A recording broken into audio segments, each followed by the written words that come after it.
दशम इंद्र एकादशे कृष्णे देवाद्वादशे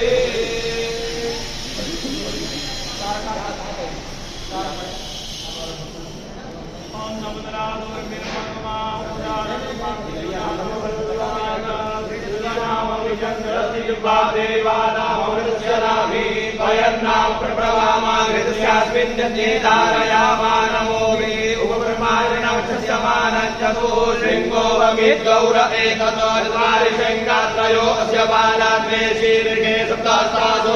विधावतो मृगभोगो रवीति महो देवो मध्याविवेश विदाहितं पणिर्विजमानं कविदेवासो घृतमन्वविन्नत् इन्द्र एकको सूर्य एकञ्जयानद्वेनाद्वेकुशलयारिचलचु एता हरिगन्धिर्यत्समुद्रधनुरजारि पुनानामक्षीरङ्गयो वेदसोमस्य आसम्म सम्यक्ष्रवन्ति सरितो न वेदा अन्तर्जा मनसा पूयमाना एते हरिगन्ध्युर्मयो वृष्यमृगा इव क्षिपणो रेखमाना सिन्धोरिव प्राध्वनेषु गणासोपादुर्वरियः पतयन्ति जपाः